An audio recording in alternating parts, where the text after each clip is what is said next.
So hey, what's up guys, it's the boy Crazy TTP. So in today's video I'm going to show you how to run your Python scripts in CMD in a Windows 10 operating system. So in order to do that, we just need to open up our CMD, so we can come to this box up there and start typing CMD, then press enter.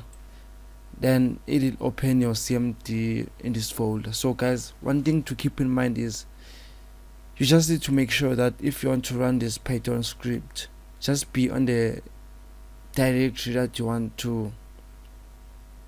You just need to be on the directory where your Python script is, and in your command prompt make sure your directory is also in the Python scripts where it needs to be ran. So when I'm here, I can just type Python space then YouTube space test.py and press enter.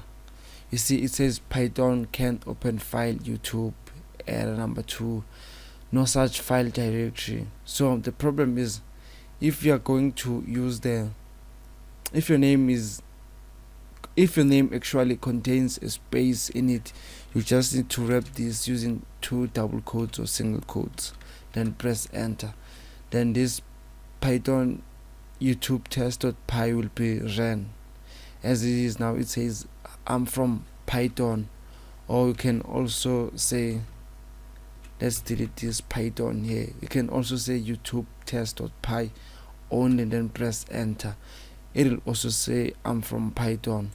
So the other way to open your command prompt in the directory where you want to script to be ran, you can also hold down shift then right click, then you will see this open command window here. So if I don't press shift, there will be no that option down here. So I just need to hold down shift then right click, then open command window here.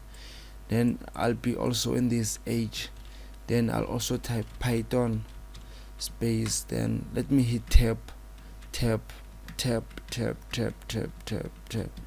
Okay, I messed up. Let me say Python y actual, then tab, then press enter. So it will say I'm from Python also. Then let me say u, then tab, then press enter. See, this also works. We can include Python and we can exclude Python, it'll be ran. So yeah, this was the video guys. If this video helped you, please like, comment, share and subscribe. See you on the next one. Peace.